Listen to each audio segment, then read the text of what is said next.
This is my portrait of Elizabeth Taylor that I did a few years ago, and I thought it'd be great to bring out on her birthday and also tell the story of how I almost had lunch with her, with an emphasis on the word almost.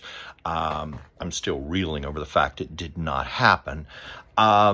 It was around the last year of her life. I knew a man who used to be her assistant, and he had remained her friend. And I said, well, would you please tell Elizabeth? And by the way, she does not like to be called Liz. Elizabeth is what she wanted to be called. I said, would you please tell Elizabeth, I'm from Virginia, and I remember when she was married to our state senator, John Warner, and when she was campaigning for him on a tour bus, going from town to town throughout the state, she actually was in my hometown for all of 30 minutes. Now, I was not there. I had already left for college. I had to hear about it from my mother and others, but it was a very big deal because, trust me, movie stars never came through my little hometown in Virginia. And it was so big, the local newspaper, which came out once a week, and they had to probably go out and buy red ink just for this, they did red letters and a headline about how Liz Taylor had been there. Like it was a historical event. Frankly, nothing ever happened in my little hometown. So that was probably the biggest thing ever.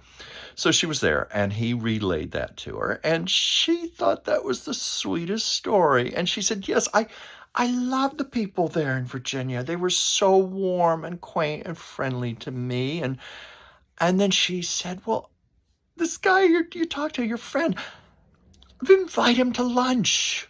We must do lunch sometime. And he relayed that to me. And I was like, really? And it turned out, I was working in West Hollywood at the time. And Elizabeth used to go about once every week or two to her doctors at Cedars-Sinai. It was for her heart and some other things. Her health was failing her badly at the time. And she also would go to her optometrist in the area and then go to a restaurant in the neighborhood called Hugo's, which was less than maybe half a block from where I worked. He said, well, that's where she loves to go for lunch, and why don't you join us there? We will call you. Well, unfortunately, because it was the last year of her life, her health was deteriorating to the point where it just wasn't possible. It never happened. But oh my God, I almost had lunch with Elizabeth Taylor. And I asked him, well, what do I do? How do I behave? What do I ask? And he said, well, she's very much about European manners, very proper, like, how to know, like, to where to put your napkin on your knee, how to use your knife, your fork, blah, blah, blah, very proper table manners. And he said, do not talk while you're eating. She does not like that. You do not resume conversation until the meal is over. And then he said, now, I got to tell you this. It's a given. Don't ask her personal questions. Don't ask her about her husbands, but don't talk about her movies either. And I said, well, I can't talk to her about her movies. I was like, I want to talk about A Place in the Sun and Giant and Who's Afraid of Virginia Woolf. He said, no, that's off limits. I said, what do I talk about? And he said, talk about life.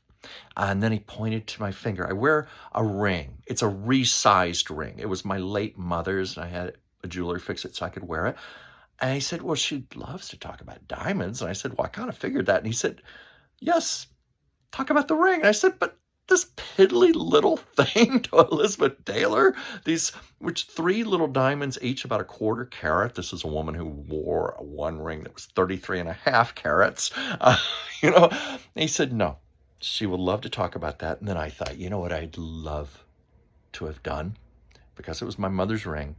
I'd love to have taken it off, and I would have loved to have just said, Miss Taylor, or she allowed me to say it, Elizabeth, would you take my mother's ring and put it on?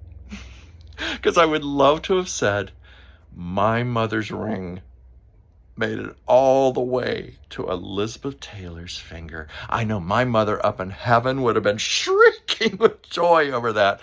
And perhaps Elizabeth would have gotten a nice laugh out of that also. So anyway, that's my Elizabeth Taylor story. Please like and subscribe to my channel, Chuck's Captivating Chronicles.